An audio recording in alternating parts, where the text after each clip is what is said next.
Three. Oh, and we're starting. Awesome. So we're here with Luanne and Rick Hill. They are spiritual directors here in Winnipeg. And we've brought them on to interview them about silence and solitude and the contemplative lifestyle.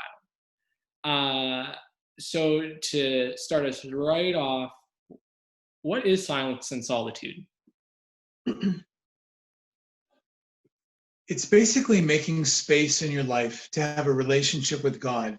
You know, Luanne and I have a lot of relationships. Many of them are one-way relationships where the other people seem to talk at us all the time and we don't get a chance to respond. Mm-hmm. People come and it feels like they're just taking. Mm-hmm. We really enjoy our two-way relationships where there's back and forth and give and take. Mm-hmm. Our Creator invites us into a two-way relationship where it's back and forth, where it's not just about us talking to God or talking at Him and presenting our grocery lists and needs or pull the fire alarm in case of emergency, classic prayer that has been modeled and taught in the church for decades. But it's really all about how to sit and be quiet with God and sit with yourself. It sounds a little bit airy-fairy, but it's extremely practical. Go ahead. Yeah, and it's when they say it's like a spiritual practice, it truly is something that you have to practice. So it's not something that comes naturally to us, I don't think. But there's not a lot of technique, but it's just something that you put your mind to and spend time doing it. And we'll talk a little bit more about that when we get into sort of some practical tips for how-tos. The other thing probably the caveat at the beginning is that Rick and I are not specifically experts in this. I think we're growing in it. So we are learners along with everyone else. And the thing that we have to keep reminding ourselves is that it's not something to be achieved. It's just something that is just so important. I think silence and solitude, if there's anything, when we were taking spiritual direction training, our instructor said, if there's anything that you're going to keep in your spiritual walk, it's silence and solitude, because it's really knowing that God is the ground of your being. And we don't have to go anywhere to achieve that oneness with God. It's like one of the saying out of a book I was reading recently called Into the Silent Land by Martin Laird. It's like the proverbial deep sea fisherman who's fishing for minnows while standing on a whale. And I just love the picture of that, because we're trying to achieve all these things in our walk with God, when really we just have to realize where our relationship is with Him. It's kind of like standing on a whale.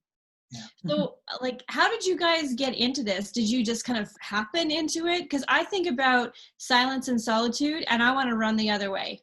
I'm a busy person. I'm a loud person. Sitting, it makes me uncomfortable. I'm learning. I'm growing. I'm understanding that it's important for me, but it still makes me want to run the other way. So I wonder how people fall into this or engage. How did you start with this? Well, I got started about 10 years ago. I read a book called With, W-H-I-T-H, by a guy named Skye Jitani. And it was all about how to live life with God. And it just blew my mind. It's an intoxicating book. I started sharing it at every church where I was pastoring as a transitional pastor. It just created a hunger in me, but I couldn't figure out, okay, I can see the need for living with God and basically how to experience God in my life, but I didn't really know how to do it until one day, Luanne. Oh. That's her segue. Oh, that was my segue. Okay. I just to sort of back up a little bit, and Rick was saying, there was a hunger. I think silence and solitude really has to come out of knowing that what you're doing in life and your walk as a Christian, following Jesus, just isn't quite working anymore, and you need something more. And so I think I got to that point in life where I just needed to go deeper with God. And I started to Google. I'd been to a spiritual director, and I started to Google spiritual direction in Manitoba, and I found this program through Sustainable Faith. And I just knew I'm a nurse. I'm a community health nurse. So one of the big roles that I have is listening to people. And I realized I just loved hearing people's stories. So I knew that learning about spiritual direction and going deeper in my own personal life was where I needed to kind of take my journey. So kind of got off track there a little bit, but it's there. You said, Tammy, something really interesting that we wanted to point out, and I think that's there is a huge fear in the whole silence and solitude thing, because our lives are very busy and chaotic. I think that's part of the times, right? And so it's so common in everything that we have experienced personally to quiet our minds. First of all, find the time, and then quiet that chaotic mind. Like it's kind of like some wild cocktail party going on in your head while you're trying to have this quiet time with God. And so it really is something that you have to learn and grow and just bring yourself back. We'll talk a little bit more about that around tips, but I think that is so key. And I think finding the time is so important, and following that desire that I really want that connection is where you kind of need to be to really dive deep into silence and solitude. Yeah. I totally get the busyness, and the squirrels are always having a cocktail party in my head. Totally get that. Not having time for it, can totally relate. And listen, I want to say at the beginning of this, if I can do it, anybody can do it. Honestly. There's a great quote I love from a guy named Parker Palmer, who said, this human soul does not want to be fixed. It simply wants to be seen and heard.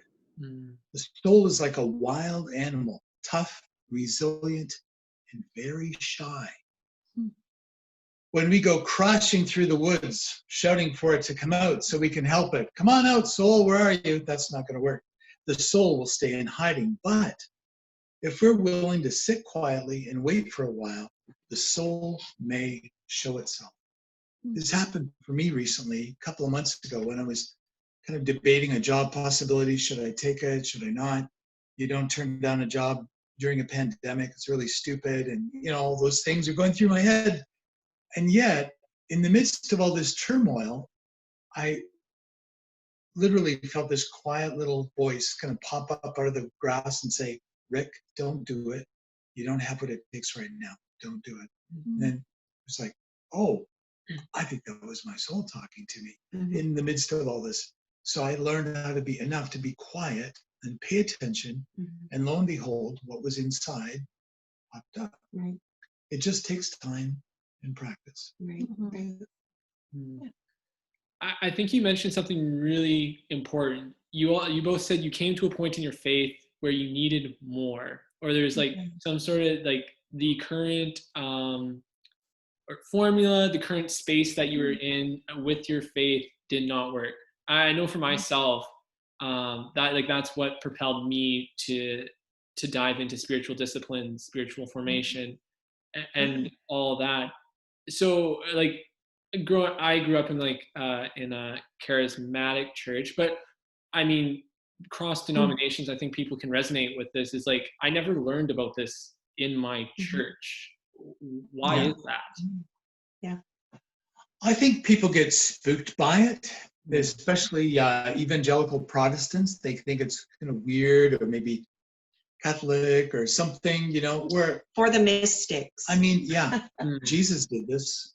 He did this all the time. Like you read the gospel stories, he does a bunch of miracles, he gets up early and he disappears for silence and solitude. Everybody runs around, where are you? Where are you? It's like, shh, I'm busy.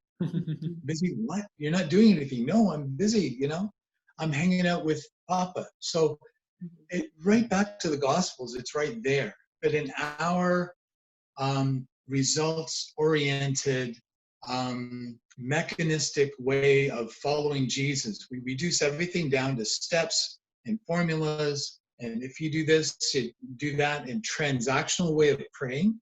If I press the right buttons, I will get what I want out of the slot machine, or God, or whatever, is giving me what I wanted. That's our attitude, rather than learning just to be with God and let our souls be healthy, instead of putting all this pressure on ourselves to perform and to get something out of worship, right? I didn't get anything out of the service. Well, why did you go? And we're all been there. We shop for churches. Consumer Christianity, I don't have to tell you about that. It sucks. It's just not healthy, right? Yeah. It's very, very, very immature. And sometimes even church leadership, I know I've been there. I have the t-shirt. We kind of cater to it because we think what's going to bring more people in. And it doesn't help people experience God. It really does. So how I'm here, this one I heard you say, like, it doesn't help people experience God.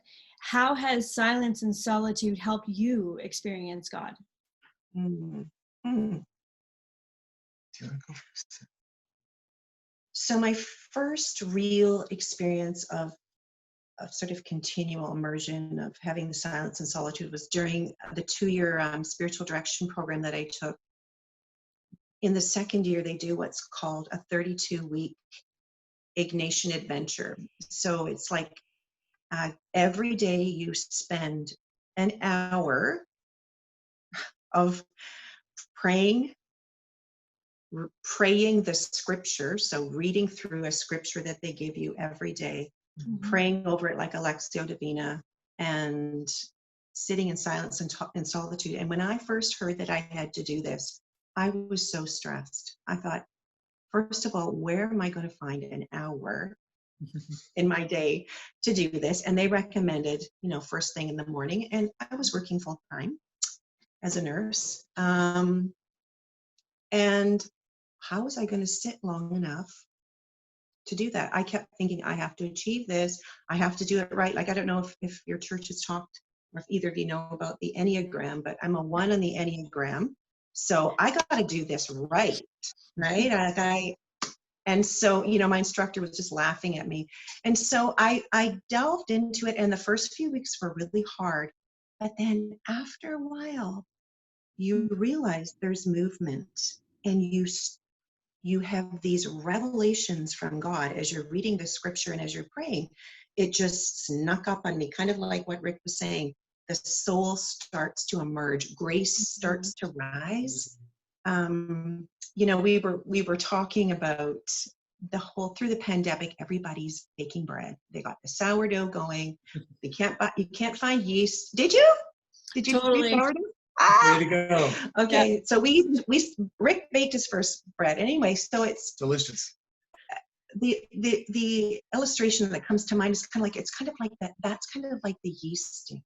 Like, you can't make bread rise without the yeast, but you have to wait, unless you're using instant yeast. We use the regular yeast. We had to wait for it to bubble up and rise, and then we had to wait for the dough to rise. And that's a little bit like silence and solitude. It's just, it takes time to learn to hear those things. It takes time to quiet yourself. And so there was one day I woke up doing these exercises for 32 weeks. And I find the best time for me is when I just wake up in the morning, and, the delete button has been pressed overnight, and I wake up with this sort of unedited blank slate. And I remember feeling really hungry for God. And I just said, Jesus, where are you? I just really want to connect with you. And I sat there for a couple minutes. And then all of a sudden, I heard God's voice say to me, Luanne, how are you? And I looked around the room and I thought, is there someone in this room? I have never, ever had that experience before, and I haven't since. And then I thought, what a strange question. How are you? But then I thought, he just wants, that's like a good friend, my best girlfriend, or Rick saying, how are you? And I thought, he just wants to go deep into my heart and my soul and find out how I am. And it was just like this wow moment. But that was cultivated over many weeks and hard times of sitting and feeling like nothing was happening. So that was one little experience that I had. Yeah. Anything to add? I think just keep practicing, just keep showing up. And God doesn't know how to be absent, right? He's always there. Yeah. We tune out, we get distracted, I think about all kinds of things. What's really helpful when you start is, like Luanne said, you kind of get into a comfortable spot.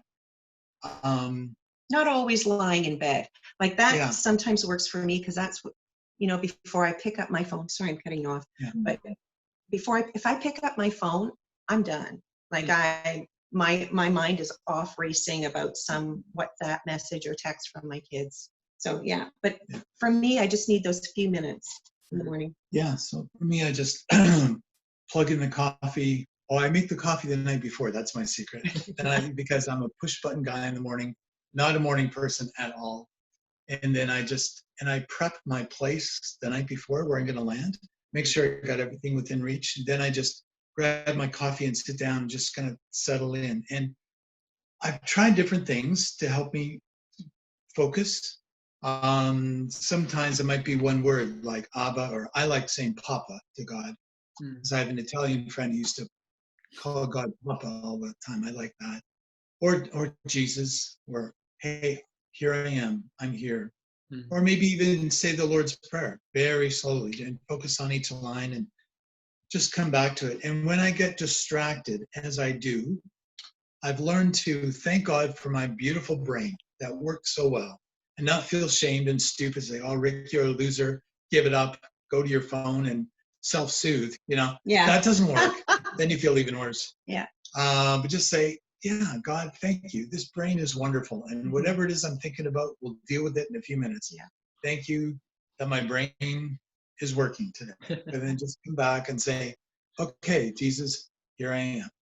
And sometimes it helps me to imagine Jesus sitting next to me on the couch, or God holding me, got me in a big bear hug. His wraparound presence, that Psalm 63, 62. Yeah, in the Passion the Passion Translation, it talks about Jesus or God's wraparound presence. Or maybe he's holding me like a little baby in Psalm 131. I've quieted and stilled myself like a weaned child. So this kid isn't breastfed anymore. He's not rooting around trying to get breakfast. The kid just wants to be held by a loving parent. And I try to use my God-given imagination. God gave us this, to use to help connect with Him, and use my imagination, just sort of putting myself into God's presence. And sometimes I like to imagine, what is God thinking about me? And praying the Bible back. And Zephaniah 3:17 is a really cool verse, because God delights over us with singing. He coos over us. If you've ever, sleeping babies are beautiful. They're at their best when they're asleep. And you coo over them and say, aren't they beautiful, as long as they sleep. And so I imagine sometimes me like a little kid and God peeking over the edge of the crib and cooing, wow, Rick is amazing, It's great. And that's how it just reinforces to my soul. This is all biblical stuff. I'm not making this. You can't make this stuff up. It's all in the Bible. So we're just putting ourselves in those stories, in those passages, and saying, and allowing Holy Spirit to say, this is how Papa feels about you. How do you feel about him? And just being in his presence and kind of soaking in his love. Christian meditation is not emptying your mind and repeating some kind of weird word. That's not Christian meditation. Christian meditation is chewing on the truth about God. And when I eat chocolate, I tend to eat it really slowly, especially if it's really good chocolate.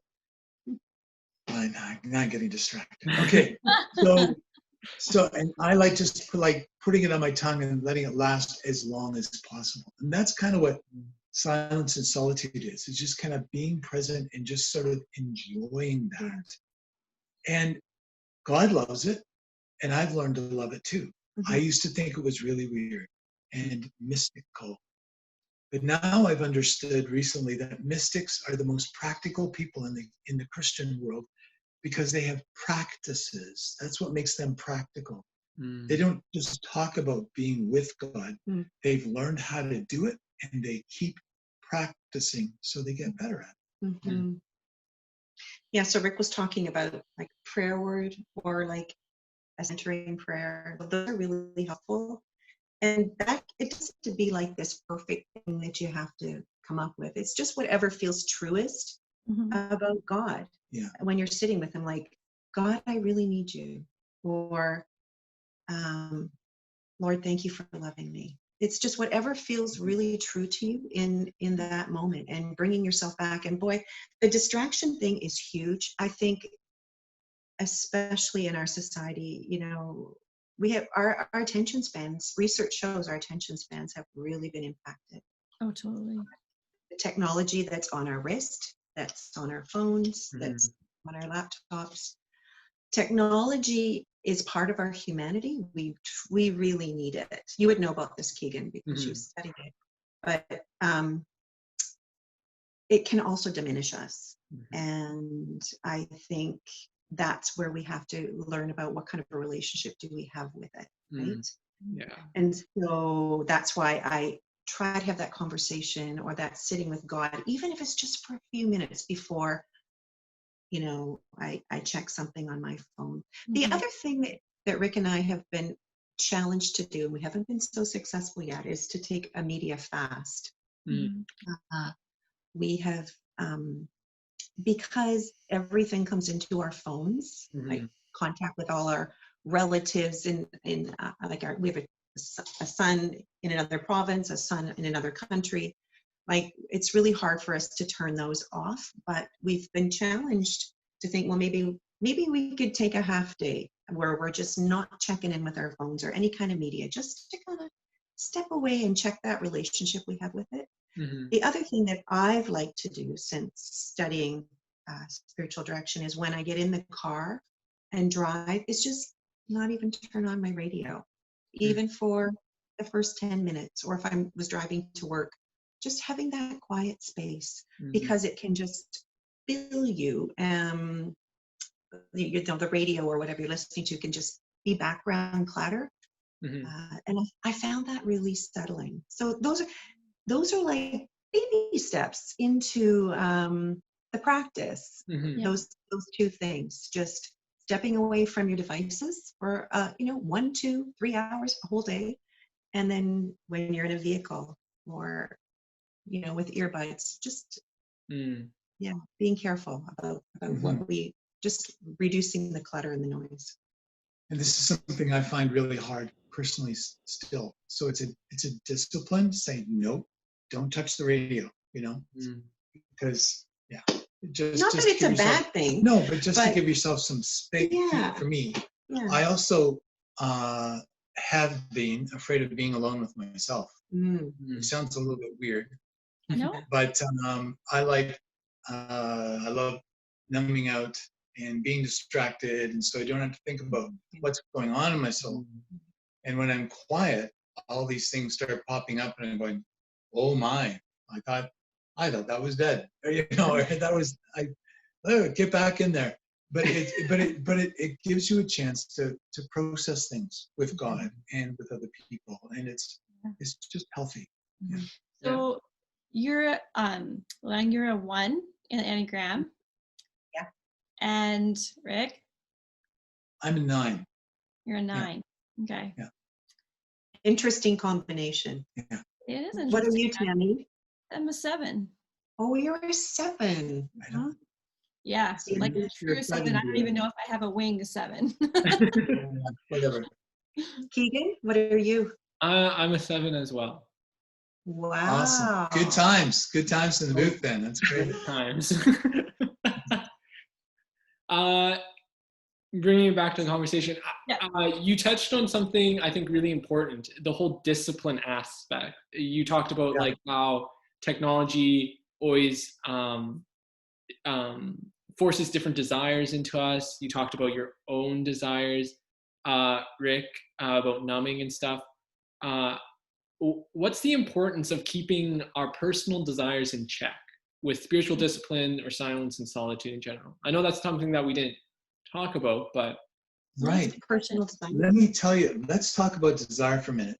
When Jesus was starting to recruit his disciples, John 1, these guys are kind of stalking him, following him around. And Jesus turns around, and the first thing he says to them is, "What do you want?" Weird, eh? Mm-hmm. What do you want? And that's what Jesus says to all of us. What do you want? He's saying that to me every morning. Hey, Rick, what do you want? Now, traditionally, if you're a good evangelical, say, no, no, Jesus, what do you want? What am I supposed to do? But he's saying, no, what do you want? What do you want? What's the desire of your heart? Do you really want to connect with the Father? Okay, come on. Come and follow me, take on my yoke, all that stuff. Learn of me, I won't lay heavy religious rules on you. I'll give your soul a real rest, all those good things, right? Come follow me. And part of following Jesus is just building good habits. I resisted discipline for decades because I grew up with rules without any kind of relationship. But when you're in a good relationship, you lay down the groundwork. I can still remember Luanne and I, when we were dating at university, we went for a long walk. It was kind of one of those DTR walks, where it took us hours to figure out where are we at and where are we going. And it was really important and really valuable. So I was smart enough that to eventually pay attention. So the word rule is from the Latin word regula, and one of the words, one of the translations of regula is like a trellis. When you build flowers, we've got 6-foot flowers in our backyard. It would be impossible without a trellis. Yeah. Delphiniums, right? Yes. I even know their name. They're purple. They're beautiful. Well done. They're monsters. I've never seen them grow, but we got a trellis this year to help them. Now, the trellis doesn't make them grow, but it supports them in their growth. So if we build good habits, because we're hungry for Jesus, we don't just sit and whine on the couch feeling sad. We go looking for him, and he finds us because he's already there. It's like the cat looking for the mouse, or the mouse looking for the cat. We're looking for God, like the mouse is looking for the cat. He wants to find us so much more than we want to find him. But building these habits, we show up. When I was in university, I know where Luanne was going to be on a weekend, so I started hanging around there. And lo and behold, she would show up. Kind of stalking, I wasn't going to use that word. I wasn't going to use that word. However, back then we called it hunting two-legged deer, but that's a different story. But anyway, you just put yourself in a place where you hang out and you discover that Jesus is already there, like the fisherman standing on the well. Yeah. Right? Yeah. So desire is good. Desire is good, and Jesus helps us clarify our desires. Yeah. And when we're sitting with people in direction, if you listen for the longing, you listen for what the desire is, and it always comes out. And then we say, follow that longing, follow that desire, because God is always at the end of it. It happens all the time. And I think as Christians, like maybe you were kind of touching on that a little bit, Keegan. I think sometimes desire it seems a little bit taboo for us as Christians. Like we shouldn't have desires, because that can mean bad things. But God gives us these wonderful, deep desires. And I think if we pay attention to them, it's a really big part of the discernment process and where he's leading us and how he's helping the true birthright self to come out, which I think many of us, like for us at this age with all our kids launched, we feel like we're just beginning to discover who we truly are. Because you can put on all these other masks and things through life because you think you have to do it to be okay, to be have others' approval. And we're just on this really interesting journey of kind of plowing through some of that. And the contemplative peace and silence and solitude has been key in letting that yeasting and rising happening in us. So, yeah. Just one more thing about desire is that they can get a little bit bent out of shape or misdirected, right? Like G.K. Chesterton's got a great quote: "Every man knocking on the door of a brothel is really looking for God." It was from a book on online pornography that so easily, sucks people in, but really looking for something transcendent, something bigger than yourself. And we get stuck. We numb with addictions. We get distracted with whatever, and we miss out. We don't pay attention to our true desires. So contemplative prayer, or that silence, just like gives you a chance to be quiet and let all the yeasting and stuff really come to the surface. Know, what do I really, really want? It's gone, really. Yeah. Wow.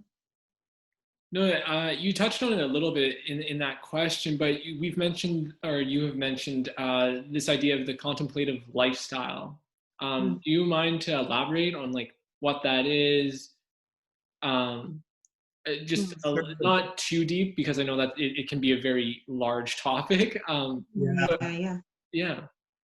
I think what it means is that first thing I think of is some guy with a long white beard with his legs crossed sitting, like that. This is not it. I mean, most of us don't have time to do that all day, but I think it means paying attention to God, paying attention to yourself. And I think that contemplation leads to activism. Like you're saying, Tammy, you're a busy person, you got a lot going on.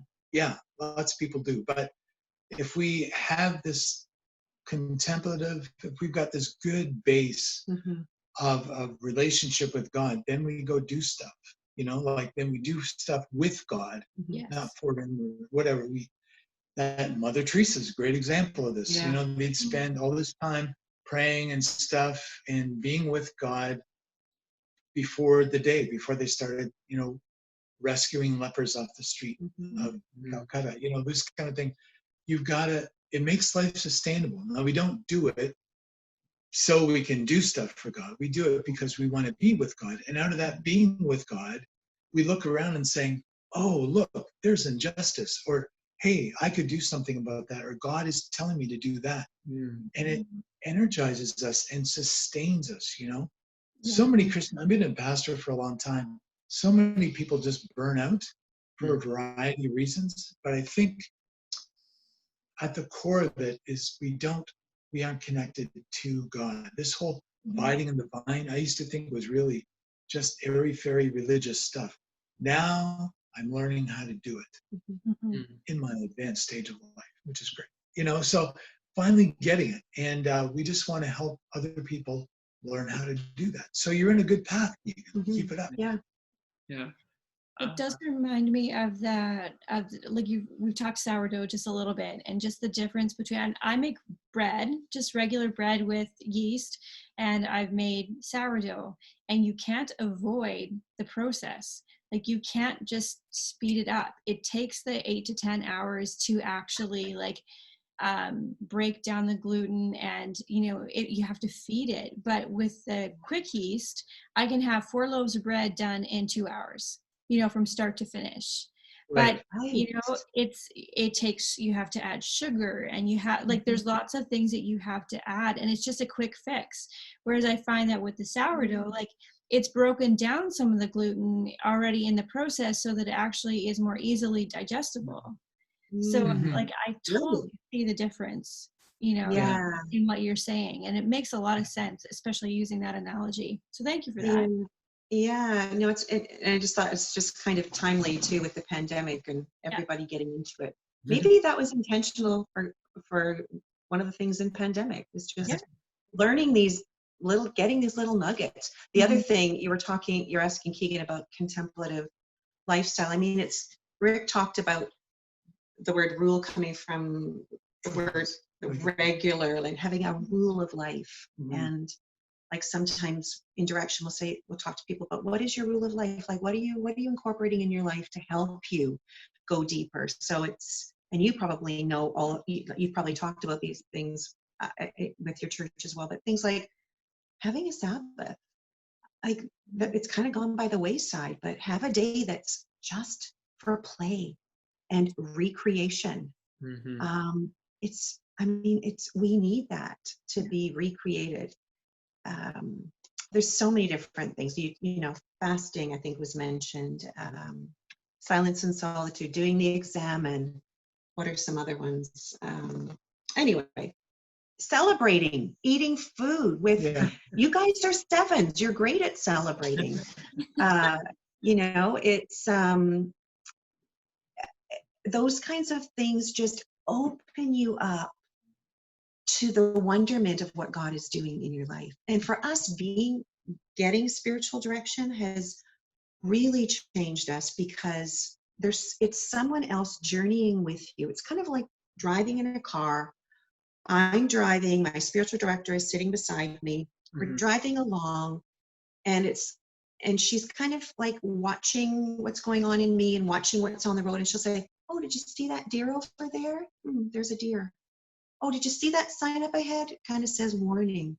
And so that's kind of like what spiritual direction is. It's someone journeying with you as you speak about your life, as you speak about where you're at with God, what your longings, desires are, frustrations, and they can notice things. And so that has really helped us unearth and nourish the soul as well, and let that like I was saying, that true person rise up. Yeah. So that's part of the contemplative lifestyle for us. Yeah, like for myself, you mentioned Sabbath. That was like my in to spiritual discipline, especially in university when you're so busy. It was like, whoa. It was like so life changing, and it's crazy that just like that one thing, like stepping into that, just opened up a door for so much more. So just moving along, there's some people that might be like, okay, silence and solitude. They gave me some practices to try and stuff. What are some resources? What are your like key beginner kind of practical advice and resources for someone wanting to start silence and solitude? For me, if you're not a morning person, start the night before. So I literally make my coffee the night before, and I put out everything. Where am I going to sit? I plan it out, because I'm no good first thing in the morning. I just make it as not automatic, but make it as straightforward as possible, just to be in that space and just persist. You know, what we're talking about is simple. The gospel's simple, right? Mm-hmm. Is it easy? Not too much. It's simple, but it's not easy, right? So you just gotta do it. So prepare ahead of time, and again, just find a quiet place to sit. You might want to put a timer on for 8 or 10 minutes, or even shorter. or even shorter. Just start small. Just start. Mm-hmm. Don't worry about it. Don't overthink it. Just start. Mm-hmm. And at the end of it, it's like, oh, okay, did it. And it just takes a while for your brain to get used to being quiet. You know, last week on LinkedIn, even there was some coaching on how to start your day well. And they included, you know, all the great business leaders are doing 10 minutes of solitude or meditation every morning. It's like, what? LinkedIn? I mean, oh, must be, you know, a real thing. Anyway, I just thought that was very interesting. Mm-hmm. So we mentioned the prayer word or a prayer phrase to come back to when you get distracted. Mm-hmm. And that's fine. Try to imagine yourself, what is God doing as you're doing this? Where is he, right? And don't worry if you can't actually see him. Just use your imagination. I wonder, and something will rise up. And don't be discouraged. Just keep at it. What if you don't feel anything? That's okay. Just keep doing it, you know, and that will happen. I mean, feelings are really important, and it's a sense of desperation is really good. Mm-hmm. Again, there's something to think about. Imagine Jesus sitting beside you saying, "So, Keegan, what do you want? What do you want this morning?" Right? Or Keegan, how are you? Yeah. And when he says that, he really means it. You know, it's not a greeting, it's an inquiry, right? Mm-hmm. How are you? You were also mentioning like resources. There are some good books. Anything by Ruth Haley Barton. Yes. Have you read some of her? Yeah. Yeah. So Silence and Solitude, Sacred Rhythms. She has a great website with some really great podcasts that are only about 25 minutes long. I find her stuff so helpful from the Transforming Center.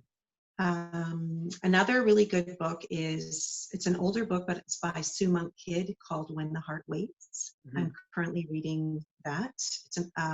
It's such a great book. If you want to go a bit deeper, there's a book by Martin Laird called Into the Silent Land.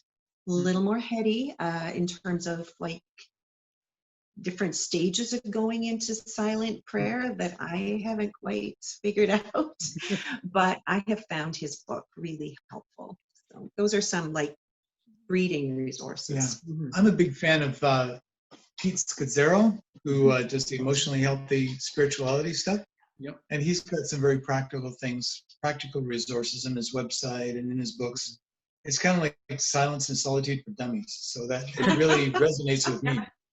The other, there's an app that we like to follow. It's called Lexio 365. I just downloaded that yesterday. That Bingo. someone else recommended it. I was like, oh, I'm gonna give that a go. So I had a great time with it yesterday. That's crazy. Yeah. It's got a nice rhythm. It gives you those moments to pause. And sometimes I just press the pause a little bit longer to get that quietness with God. So try it. And the other one is Pray As You Go. I used that for a couple of years. It's a little bit more mystical, a little bit more Taizé and Ignatian in its approach. I like Lexio 365 is a little more accessible for me. But, yeah. No, so those are some ideas. Good. No, so just gonna close up. One question: what's been on your heart lately, as going through a pandemic, spiritual life, concerning spirit, silence and solitude? I see the church not being able to gather, and people talk about, when things get back to normal, there will be a new normal, whatever it is, whatever the public health situation is. And I'm hoping that all this upheaval, that God can use it to really help us sort out what's really important. And all the time, Jesus is asking us, what do you want? What? And again, I'm just blown away that he asks us, because I'm so used to this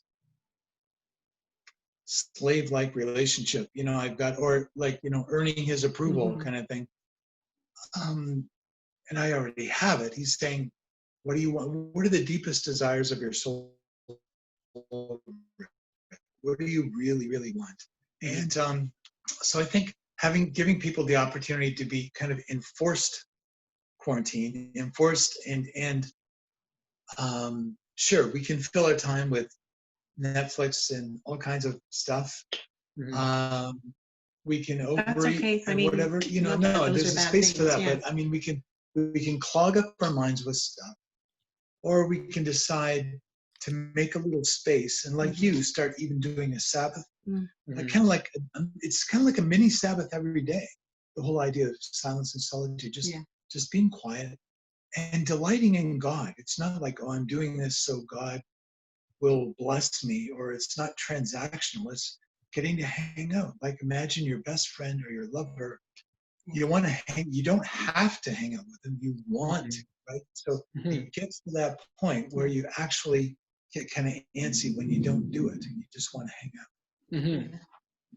Yeah, I think just for me, I'm aware every day how there's always something that is competing for me to do it. So it's a discipline. It's a practice. It's not going to be easy, because there's powers in the world that don't want you to have that kind of relationship. So it's like I just do it. Be encouraged to know that we're really on a journey of being new and learning in it, and that it's just spending time. Leave the outcomes up to God. You don't have to achieve anything in it. Yeah, we don't want to hop into performance at all. It's not about that. No way. Just be. Yeah. So how can people get a hold of you, just as we close, if they're interested in, spiritual direction or accessing any of the resources that you might have available? Sure. Yeah. I can give you one straightforward email. It's richardhill247@gmail.com. And true reveal here, we live together. So, that will find the book. Yeah. And absolutely. she's really good. She's a really good spiritual director. And we'd be out, happy to answer any questions that people have, or talk about spiritual direction and do some coaching. That'd be awesome. We've also been trained to give what's called a School of Contemplative Life, which is an 8-course school that is run sort of on a retreat basis. So sort of you come on a Saturday night or a Friday night and you stay over. It's a 24-hour, but the whole idea is that you step away, go to a retreat center, learn about the different pieces of contemplative life and spiritual practices. We had that set up for starting this fall, but we're not sure because of COVID if that's going to be able to move forward, so we may have to delay it. But we do have, if anybody is interested in that kind of a school where you can kind of like just take a bite and kind of then let it sort of metabolize for a few months and then go back and learn about some more. We will be doing that at some point, but it's a little bit on hold right now because of our. Sure. Yeah. Thank you. Yeah. Thank you so much. And we'll link the email in our description. And that brings us to a close on our interview with Silence and Solitude. We'll see all the viewers for Converge next week with whatever prayer practice that we cover. But thank you so much to the both of you for taking an hour out of your day and just bestowing your wisdom upon us, if you will. Well, we're learners. We're on a learning curve. Yeah. So it'd be great. We love learning with other people. So contact us. Thanks for the opportunity. It was great. Thanks, guys. Great to be with you. Thank you. Awesome.